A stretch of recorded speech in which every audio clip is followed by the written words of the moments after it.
Hey guys, so in today's video I'm going to be talking about a few of the questions that I continue to get on the water-only hair washing method, and I'm also going to be discussing some of the different natural products that you can use to help you through your journey.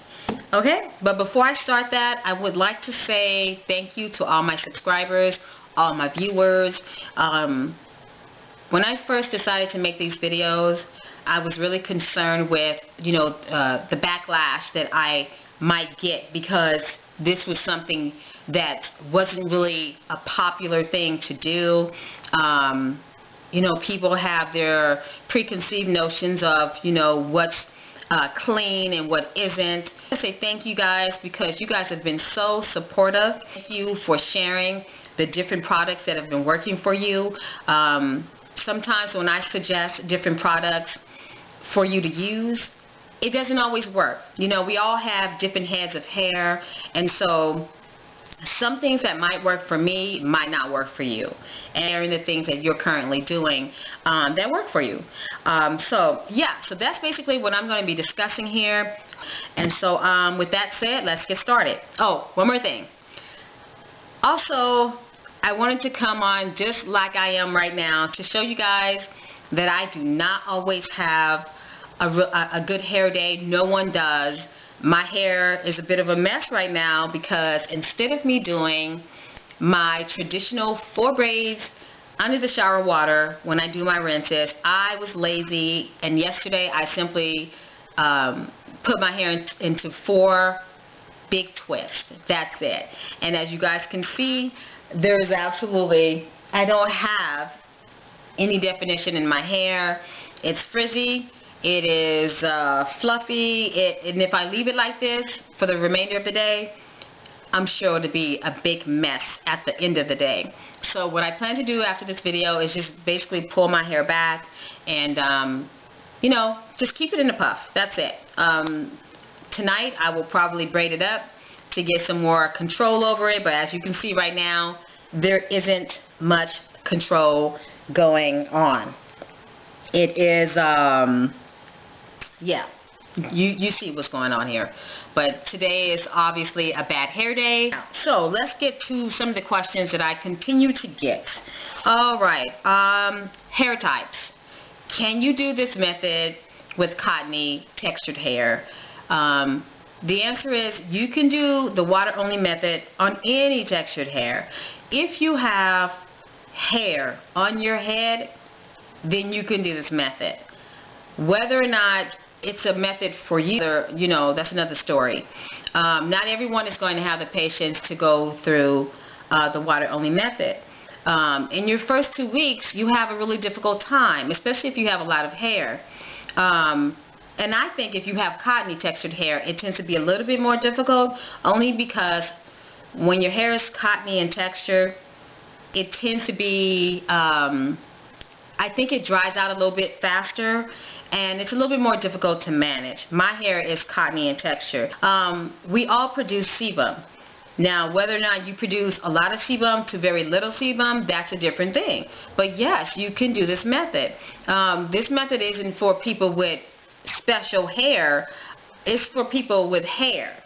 So you are absolutely, if you have cottony hair like myself, because that's what I keep saying that to you guys, my hair feels like cotton. On 90-something% of my hair, it's cottony. The very back of my hair is a satiny, smooth feel. The texture is smooth.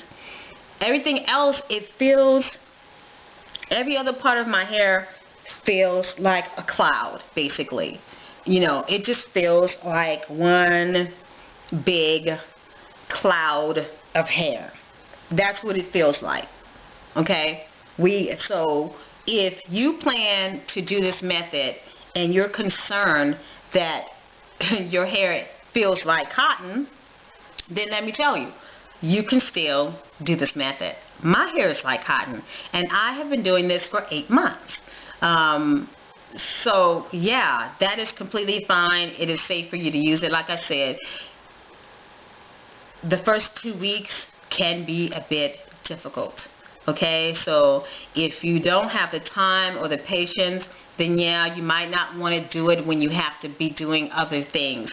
If you find that you can get maybe a few weeks where you don't have to be out and about so much, you know, then maybe that will be the time you do it. You know, you just have to figure it out for yourself, you know, if it's convenient for you to start it. But in terms of, can you do it depending on the type of hair you have? Absolutely. Anybody with hair can do this method. Okay? It's just a matter of how are you going to be wearing your hair. Okay? So that's the answer to that question. Yes, you absolutely can do this method if you have cottony textured hair. Okay?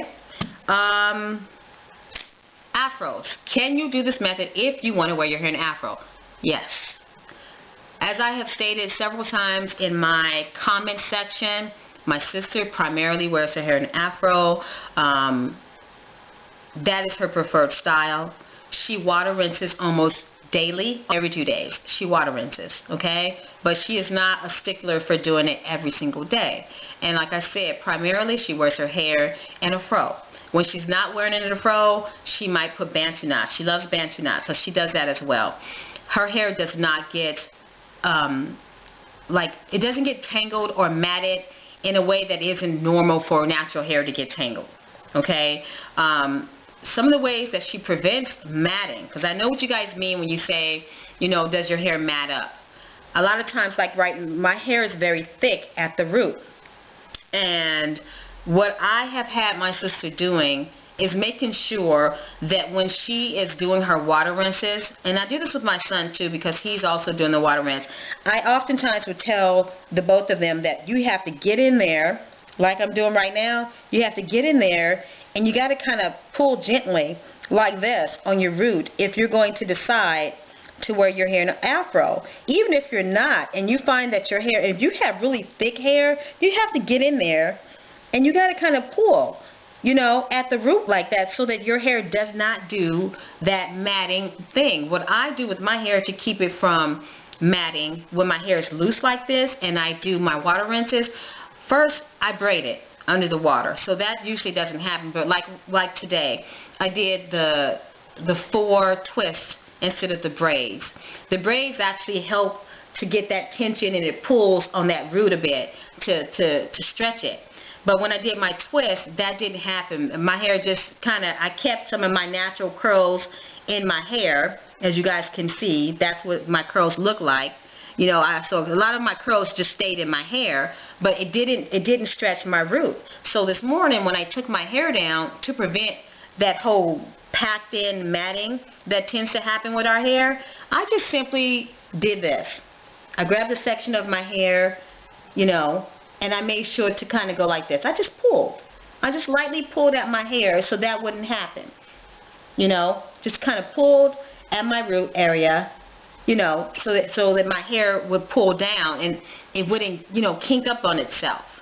And that's all you really have to do. There are very simple things that you can do when you're wearing an afro if you want to do this.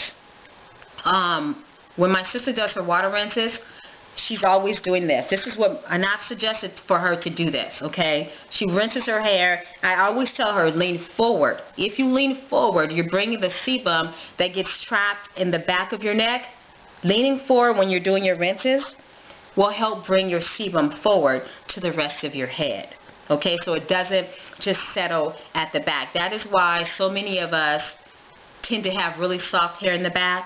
The hair seems to be greasier, oilier in the back. That's because the gravity pulls that sebum down and it just settles right down here. Okay, so when I do my rinses, my head always goes forward to bring that sebum to the rest of my head. Okay, and I always tell her, do your hair like that. When you're doing it, pull down and brush, preen with your fingers. Preen that sebum down. That's what you have to do if you're wearing a fro. It's the same thing that you're going to do if your hair is loose and it's not in the fro type of style, or if it's even in the twist. You're going to do the same thing basically, with the exception of the pulling. You don't have to pull if your hair is in twist because you don't. You already have it twisted up, so your roots should be fine. So that's what I'll say about the afros. that's what she does to manage her froze.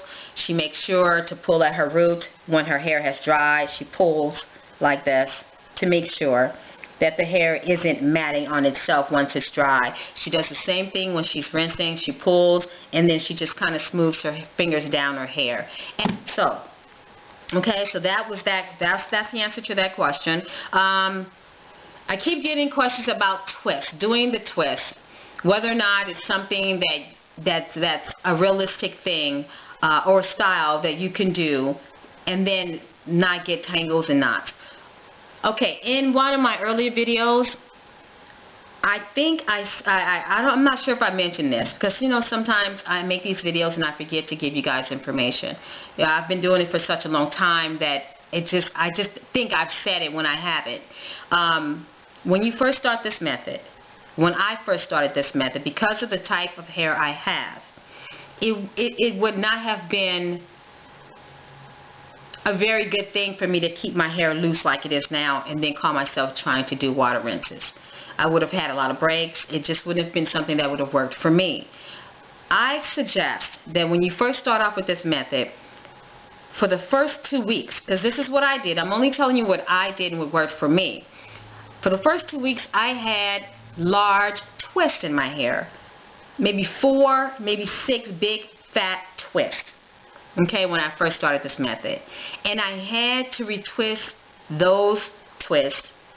I had to retwist my hair either every day or I could stretch it to every other day. But the longer I did it, the less I had to retwist those twists.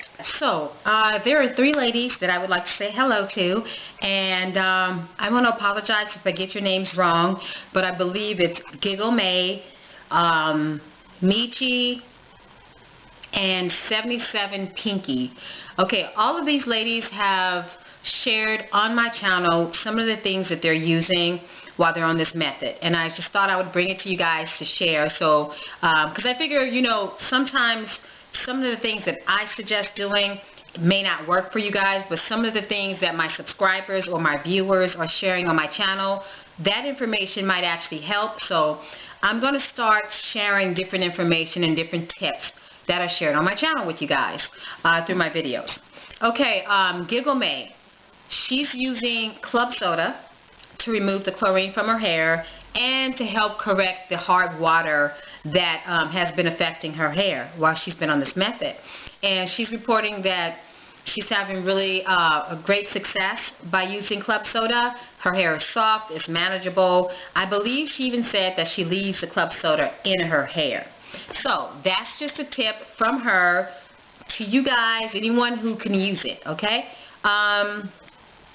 And then Michi is using, and like I said, I'm sorry if I am not pronouncing you guys' name right. I apologize. So, but I will be putting each of their names in this video so that you guys can see the correct spelling and look them up if they have a channel. Let's see. So yes, Michi, she's using currently fermented rice water to clean her hair and to rinse. Okay, she's using it as a shampoo. I will be doing a video about that in the future. I have not done it yet, but I do plan to do a video on it. Not something that's new. It's been around for a long time. A lot of Asian women use this in their hair to shampoo and to condition their hair. So I will be putting a link, and like I said, I will be doing a video in the future on it. And then 77 Pinky, she sent me a message about this head massager that you can pick up at Bed Bath & Beyond. Now when I first saw this, I thought, I don't know if I want to use this in my hair. So I'll just tell you guys, for me, I see this as being more of a scritching tool versus massaging tool, but it's almost kind of a dual, right? It feels really, really good in the hair. So I have positive reviews about this. It helps you keep the integrity of your hairstyle. You know, sometimes when you put your fingers in your head and you're massaging, you're kind of creating friction at the root and kind of making it kink up on itself a bit. So this tool does come in handy. Like I said before, at least I think I said it before, sometimes the little prongs do catch my hair. Now that doesn't happen a lot, but it does happen, so I'm going to tell you guys the truth. It does catch my hair sometimes, but for the most part it does not. It feels really good, and I do use it. So I'm just going to demonstrate right now. Okay, this is how I use it. Just put it in here on a spot and just go around. And it covers a nice range of your head. It feels really, really good. So let's see. See, it came out of my hair really easy that time. Excuse me. But as you guys can see, you can go at any angle. And I really, really do enjoy using this. So thanks, 77 Pinky. Thanks for suggesting this to me, sharing this information with me. I really love it.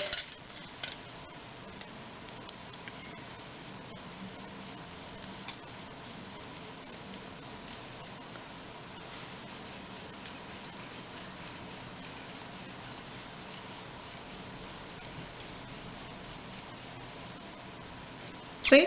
And it came out really easy, so it didn't get stuck this time. I think sometimes when my hair is already tangled, that's probably why it gets stuck at those particular times. But since my hair has been freshly, you know, rinsed and detangled, I guess that's not happening now. So, and that's pretty much it, guys. I will see you guys later. Thanks for coming to my channel and watching my video. I really appreciate it. Okay.